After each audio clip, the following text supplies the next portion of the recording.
and it was so good. I mean, I just felt these waves of well-being, and then it turned into euphoria, and I was like, wow, this is such a strong drug. I had no idea. It was like...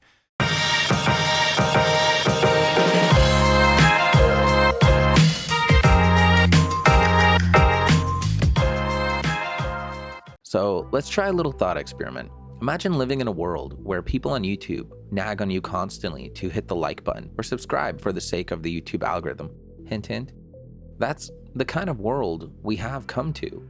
But no, really, imagine living in a world where drugs or a drug are not only readily available, but encouraged. Imagine going to work, being offered drugs, and even being given a break to help you administer drugs. A world where your drug dealer is seen as an artist of their craft instead of a bum, where the sights and smells and tastes of your drug give you goosebumps. A world where the people who produce your drug get paid poverty wages, but the people who ultimately sell you your drugs, tailoring them to how you like it, are making fortunes. Imagine a world where drugs are tied to people's ability to succeed, and for some, obviously, to function. Imagine a world where kids are exposed to drugs or a drug by having it snuck into their food. Oh, what a world that would be. If you haven't caught on, I'm talking about caffeine, coffee, espresso, the bean juice. I've basically described Starbucks' business model. Starbucks might as well be considered one of the most successful drug dealers in the world. Starbucks is basically the Pablo Escobar of caffeine, but nobody would dare utter those words out of stigma.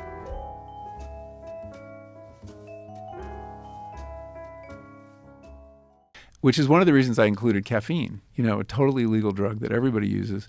What does that have to teach us? And in a way, one of the most powerful drug experiences I've had in my life was the first cup of coffee after 3 months off. Really? It was psychedelic. It Really? was incredible. Yeah. Come on. Try it. It's amazing how the notion of grandfathering something through tradition and desensitization played massive roles in the administration of the most commonly consumed drug in the world. Caffeine. It is a drug, but we're so used to consuming it, many don't even give it a second thought. It was weird. I didn't feel myself for the whole time. And I thought, what does that mean? It means yourself is caffeinated. And that is baseline consciousness for me and for many people. I would argue things like caffeine, alcohol, and nicotine are largely accepted because of the fallacy of tradition.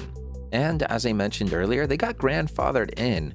We just accept caffeine, alcohol, and nicotine as part of everyday life, mostly because our fathers did and our father's father did, and we've just been kinda operating on habits or momentum ever since. Now, don't get me wrong, this isn't going to be some video out to ban drugs or unban them. I'll let you decide what to do with this information. What would the world look like if we decided to be consistent and treat all drugs like caffeine? Legalizing them and opening up shops where you can get a cocaine frappuccino or a MDMA-infused piece of candy before a concert, with stores that prepare your drug in whatever flavor you'd like, where there are strict standards for what is considered good quality, and like usual, a cult of snobs to always pretentiously tell you about some exotic brand, much like coffee or wine snobs. Or what if we go the opposite direction and ban caffeine, nicotine, and alcohol, and go so far as to criminalize it? In some cases, criminalizing it again. I'm talking about the war on drugs, but on crack, no pun intended.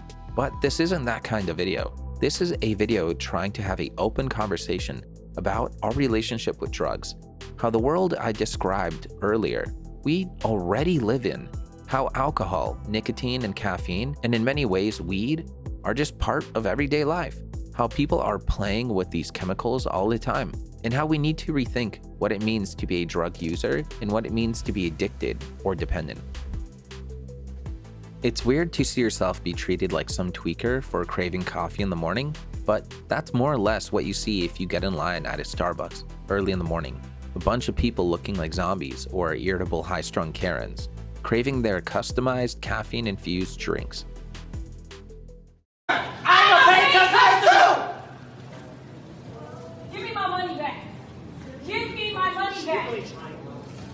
Yes, you can, and I know you can. Give me my money back. Melissa, talk gonna sit here and you're gonna give me my money. I don't go. All right, this is gonna put the money back onto your card. Do you have your Starbucks card? I paid cash. Oh, you paid cash? Okay, here. 472, but I'll just give you 5. Okay, and your name? I'm Kevin. Okay, and I am going to be contacting corporate because this is Yeah, sure. the worst experience I've ever had in my life. I'm there, it's all right. We'll get You you don't- everything you need. Oh, baby. We're making your frappuccino. It's coming right up.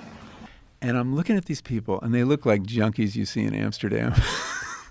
They look so pathetic, and you know that they were hooked, and they needed their fix, and they look kind of miserable, and withdrawal was starting because that first cup of coffee is not about the pleasure it gives us. It's really about stopping withdrawal symptoms, which are beginning overnight because you haven't had it for 24 hours.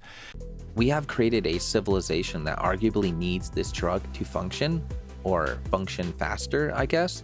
We have created the notion of coffee breaks in the workplace to let people consume this drug. Imagine if your job had Adderall and your boss had a little Adderall machine and they conveniently placed it in the break room because it totally doesn't increase productivity in any way whatsoever.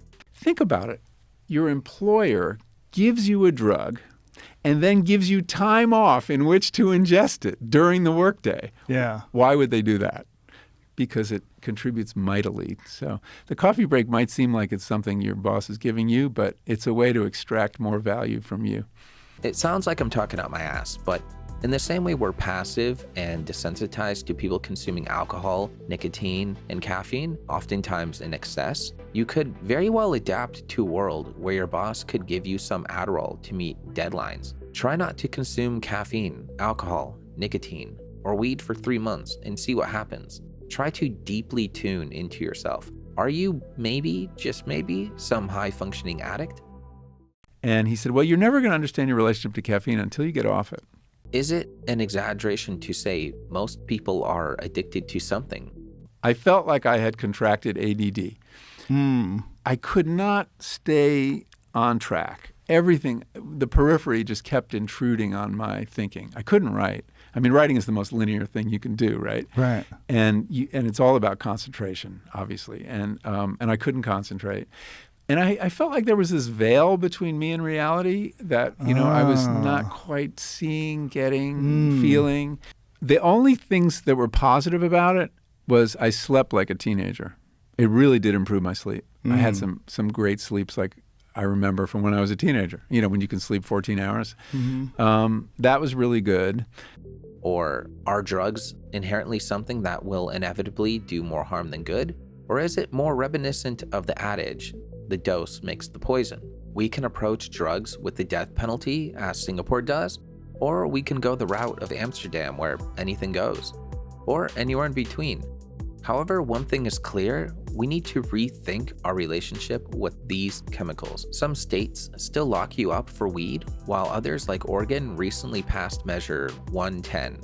The policy only decriminalized, not legalized, a handful of specific substances, such as LSD, psilocybin, methadone, oxycodone, heroin, MDMA, cocaine, and methamphetamine.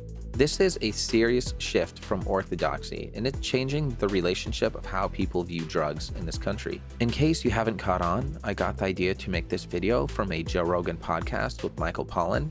I put the whole clip in the description if you want to check it out. If you enjoyed this video or learned something new, feel free to like, comment, or subscribe.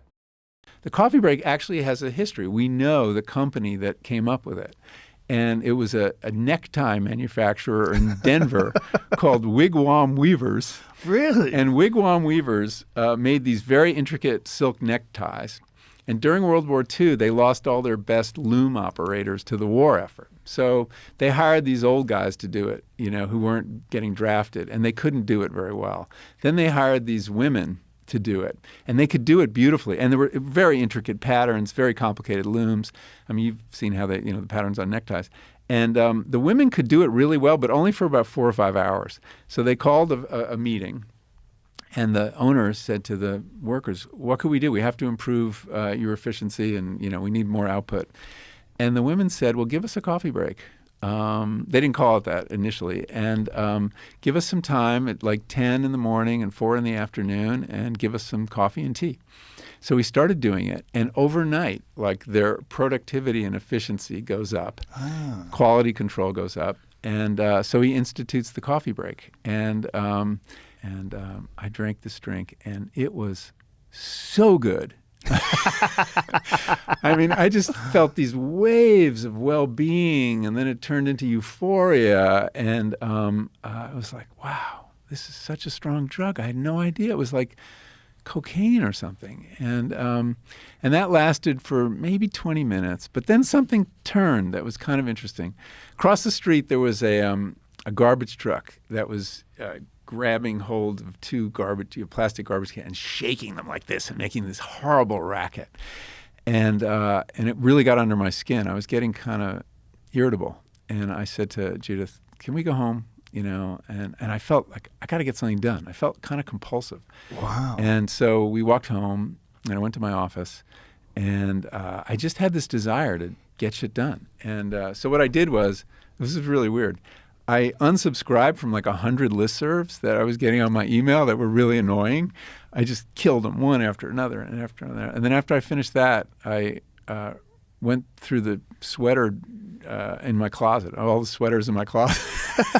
And I threw out some, I gave some away, and This sounds like meth behavior. This is what I hear. I had a friend of mine I don't know. who date a girl who was on meth, and she always would clean. She Really? would come home and organize and clean things. He's like, so if your girl starts cleaning incessantly, she might be on amphetamines. You have a problem. Yeah, I was really compulsive and very productive. And I said to myself... Did you keep drinking it throughout the day? Well, no, but I was tempted to. So I said to myself, how can I hold on to this power that this drug has? Because if I start using it every day, I'm going to lose it. I'm just going to be another caffeine, addict. And I came up with this idea: only do it on Saturdays, once a week. And I did that for a while. So that very day, after cleaning out my closet, I worked in the garden, and there were some plants that needed a replacement. And so I started driving down to this garden center called Flowerland. And I realized, why did I pick that nursery? And say, oh, they have this Airstream where they sell espresso drinks right out in front. It was the voice of the addict putting me in position to get another cup the same day. Ooh. And so I resisted that. And I did this Saturday thing for a while, and it worked pretty well. I really look forward to Saturdays, and I got a lot done. On Saturday. On Saturday. But I wasn't addicted anymore, so I could get through the week. Sure, you're fine. It wasn't hard. But then gradually it was like, it's Thursday, and I got a deadline. And this would really help me get over the deadline. So I started making exceptions. It was complete addict thinking, right? Did you try any other forms of caffeine? I would do green tea, as I'm drinking now, as a kind of... Green tea is a very good source of caffeine because it's really even. There's another alkaloid in it that stretches out the effect. So you don't get a jolt, but it kind of keeps you nicely titrated.